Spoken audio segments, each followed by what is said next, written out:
देखिए आज शुरू कर रहे हैं रैखिक असमीकरण।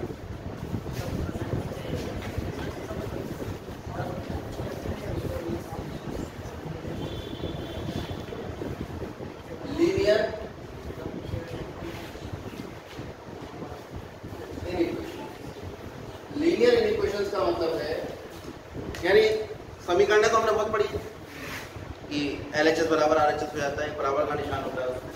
यहाँ पर दो राशियों के बीच में ये ग्रेटर देन का साइन हुआ, यह लेस देन का होता है, तो यहाँ एक आंसर तो आएगा। अगर मैं आंसर इसका निकाल रहा हूँ x बड़ा है 2 से, तो x 2 से अगर बड़ा है तो 3, 4, 5 कुछ भी हो सकता है, पॉइंट में भी हो सकता है ना। तो इसका मतलब यहाँ पर जो सॉल्यूशन आएंगे वो थोड़े अलग टाइप से, एक सॉल्यूशन दो सॉल्यूशन नहीं हो सकता, बहुत सारे इनफाइनाइट सॉल्यूशन आएंगे। उसके लिए आपको इंटरवल का कंसेप्ट जरूर पता होना चाहिए, जिसे हम कहते थे अंतराल। तो शायद हमने कुछ ऐसे इस तरह से बताया, याद आया?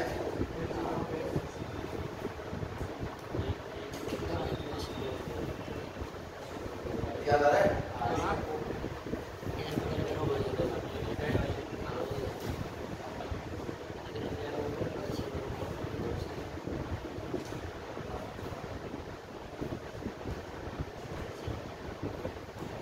और ये कब होता था? जब x एक वास्तविक संख्या, कैसी संख्या है?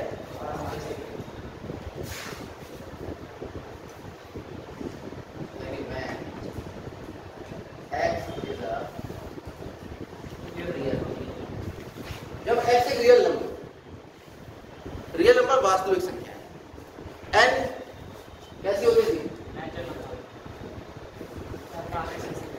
प्राकृत संख्या, यानी n जो होता था वो 1, 2, 3, 4, उसको हम सेट के रूप में लिख सकते हैं, उसके अवयवों को हम कॉमा लगा के लिख सकते हैं। z या i होता था 0, 1, 2, 3, -1, -2, -3 और भी। ये समुच्चय, इसके बारे में हम पहले बता चुके हैं। समुच्चय के अंदर हम ये कर्ली ब्रैकेट लगाते हैं और उसके अंदर अवयवों की संख्या अवयव लिखते थे कॉमा लगा, ठीक है। लेकिन अगर x एक वास्तविक संख्या है तो वास्तविक संख्या तो 2.1 भी होती है, 2 और 3 के बीच में 2.11 भी होती है, 2.111 भी होती है और 2.1111 सुबह शुरू करो और इधर एक कहते रहो, खत्म ही नहीं होगी। तो इसका मतलब वास्तविक संख्याओं को किन्हीं दो संख्याओं के बीच में लिखना असंभव है, ठीक है। हाँ, इतना कह सकते हैं 2 से बड़ी। अब 2 से बड़ी कितनी संख्या लिख पाओगे वो लिख ही नहीं पाओगे, उसके लिए इंटरवल का आविष्कार हुआ। इंटरवल कहते हैं कि x अगर वास्तविक संख्या है और x जो है x का मान a से बड़ा है और b से छोटा है, तो आप उसे इस तरह से लिख सकते हैं, इसे निर्देशांक में समझें आप। और ये छोटी ब्रैकेट का मतलब है कि x का मान a के बराबर नहीं है, और बड़ी ब्रैकेट का मतलब है कि x का मान a के बराबर है। यहाँ पर देखो x का मान a से बड़ा है, b से छोटा है, कैसे लिखेंगे? x बिलोंग टू, यानी x अवयव है जिसका a से b के बीच में जितने भी संख्याएं आती हैं उनमें से कोई x एक है, लेकिन a और b के बराबर नहीं है, और वो वास्तविक संख्या है। जैसे 3 और 4 के बीच में वास्तविक संख्या कह सकते हो क्या? कितनी होंगी? अनंत होंगी। और हमने ऐसा लिख दिया कि x बिलोंग टू 3 to 4, इसका मतलब x का मान 3 से बड़ा है और 4 से छोटा है, और इनके बीच में जितनी भी संख्याएं हो सकती है दुनिया की उनमें से कोई एक, ठीक है। बड़ा ब्रैकेट लगा दिया। x का मान 3 के बराबर भी हो सकता है और 3 से बड़ा है और 4 से छोटा है, यानी इधर छोटा नंबर लिखते हैं, इधर बड़ा नंबर लिखते हैं, बीच में कॉमा लगा देते हैं। ये हम समझ गए कि भाई ये इंटरवल लिखा है, छोटे वाले से बड़ा है मान और बड़े वाले से छोटा है। बड़ा ब्रैकेट लगाया तो उसके बराबर भी हो सकता है, नहीं तो उसके बराबर नहीं। कुछ विशेष चीजें हैं, असमीकाएं इस तरह की होती हैं x ग्रेटर देन y, तो असमीकाओं में दोनों तरफ किसी भी धनात्मक संख्या से गुणा किया जा सकता है, ठीक है। ये असमीकाओं के परिगुण होते हैं। नंबर 1, अगर a बड़ा है 0 से, 0 से बड़ा कौन होता है? धनात्मक संख्या। जितनी भी दुनिया की धनात्मक संख्याएं मतलब 0 से, और जीरो से छोटी कैसी होती है? अगर कोई धनात्मक संख्या से आप इसमें दोनों तरफ गुणा कर रहे हो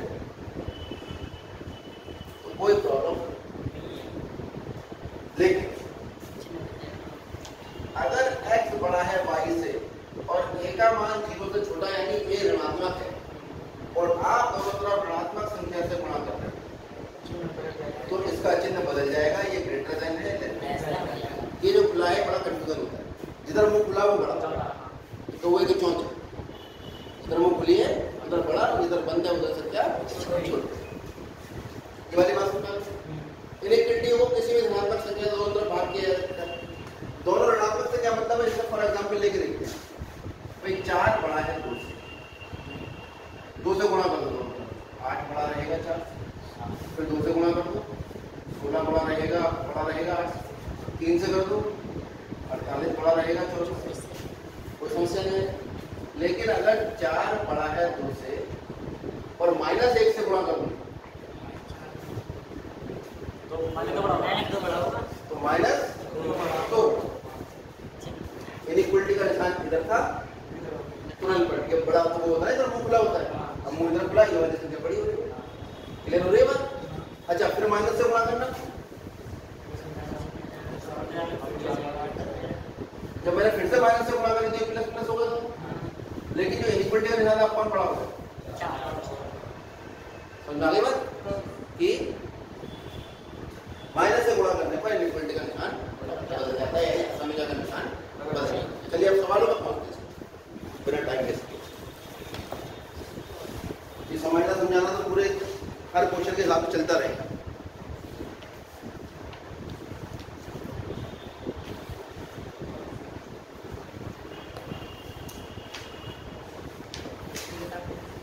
प्रश्नावली 6.1 के बाद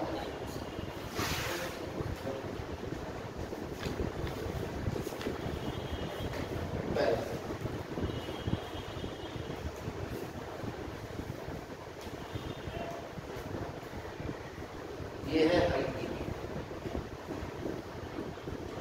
अब हल्की 2 स्थितियों में करना है। पहली, जब x एक प्राकृत संख्या है और दूसरी स्थिति है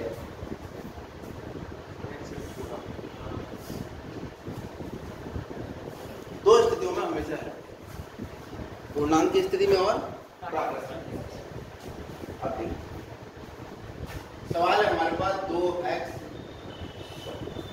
हमने क्या बताया कि किसी भी, अब हम कहते तो नहीं है कि 2 इधर जाकर भाग करेगा, लेकिन 2 इधर जाकर भाग नहीं करता। हम दोनों तरफ 2 से भाग करेंगे। ठीक है, दोनों ओर 24 है 24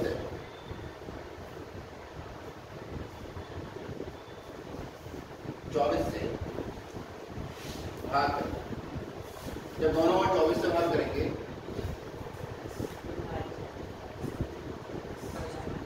x छोटा हो गया जिससे 4 3 24 और 25 और 6 24। तो दिक्कत है, समझ आ गया? अब x का मान छोटा है, भाई ये चोट बंद हो रही है ना इसकी, यानी ये बड़ा है और ये छोटा है। तो x का मान 4 से ही 1/6 से छोटा है। पहली स्थिति क्या है? जब x प्राकृत और अगर x एक प्राकृत संख्या है तो x के संभावित मान बताते हैं। 1 2 3 4 तो ऐसे चलो ना, तो x बिलोंग करेगा किसे? 4 होल 1/6 से छोटा है तो 4 पॉइंट कुछ है, तो 4 पॉइंट कुछ से छोटी पहली प्राकृत संख्या कौन होगी? 4 होगी, उसके बाद 3 होगी, उसके बाद 2 होगी, उसके बाद 1 होगी और प्राकृत संख्या 1 से छोटी होगी। ठीक है। दूसरा केस, जब x लिखा ही नहीं है, x एक कैसी है? पूर्णांक। तो x का मान तो छोटा है 4 से 1/6 से, तो x ये बिलोंग टू का निशान है, ये सेट है। इस सेट के अंदर ही हम हल लिखते हैं। और उस तरह के हल लिखते हैं जो हल हमें स्पष्ट पता होते हैं। यहाँ तो स्पष्ट पता लग रहा है 4 से 1/6 से छोटे पूर्णांक कौन से होंगे? 4, अगला 3, अगला फिर 1, फिर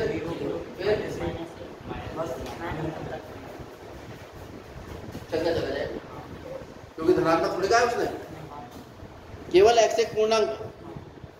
अब पूर्णांक में धनात्मक ऋणात्मक नहीं कहा, इसका मतलब ऋणात्मक भी होगा। एक तरीका तो सेट में लिखने का है, एक तरीका है संख्या रेखा पे। संख्या रेखा पे कैसे हम हल को दिखाते हैं? पहले हम एक पैमाने से संख्या रेखा खींचेंगे,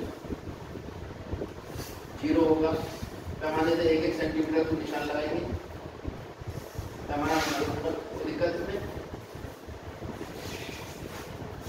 तो बना दो। अब हल क्या आ रहा है?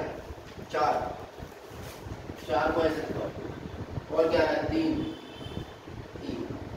2, बस इतने ही। उसको थोड़ा सा मोटा करके दिखा। अब यहाँ पे देखो संख्या रेखा पर कैसे लिखेंगे?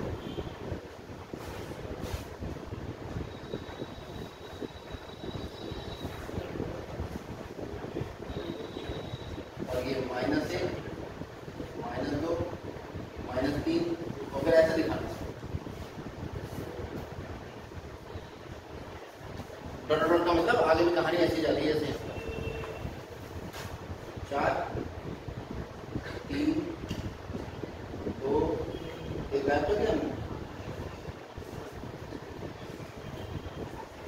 1, 0, -1, -2, -3, आगे भी ऐसे आ रहा होगा कहीं ना कहीं, इसमें दिखा दो और चलते चलते।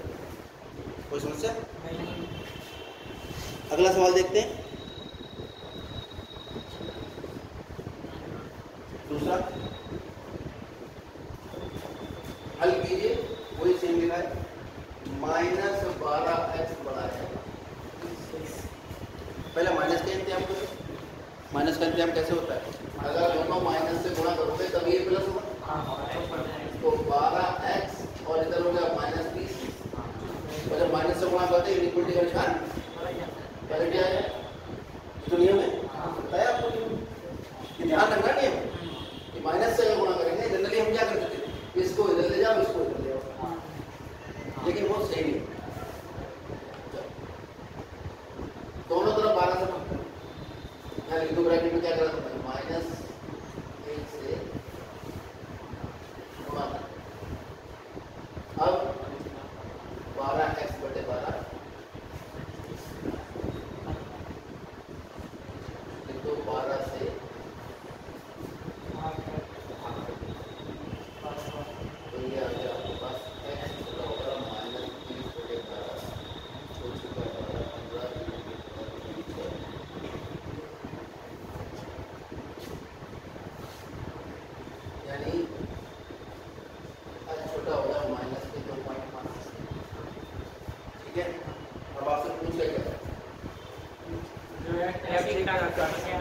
x एक प्राकृत संख्या है।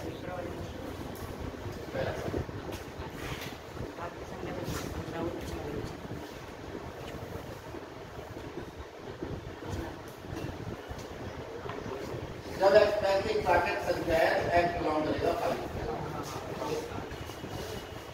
क्यों? क्योंकि -2.5 से छोटी प्राकृत संख्या होती कहाँ है? प्राकृत संख्या तो धनात्मक होती नहीं है, तो आप कहेंगे कोई हल नहीं।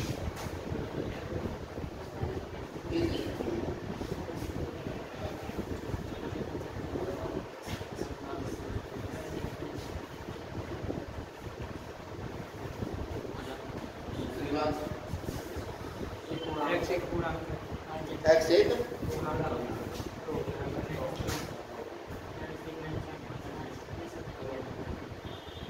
अगर x एक पूर्णांक है तो x का मान आ जाएगा -2, -3, -4।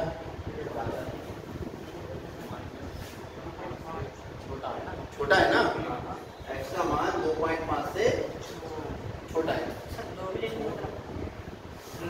हाँ, -2 भी आया तो आया। क्लियर हो गया? संख्या रेखा पर दिखाओ, ऐसे दिखा दो, उसे थोड़ा मोटा कर दो, इसे मोटा कर दो, दिखा दो। धनात्मक तो लो ही मतलब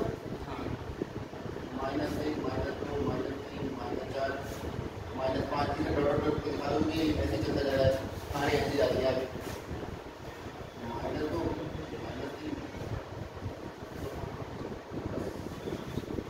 कोई दिक्कत? आगे बढ़ते हैं, पहले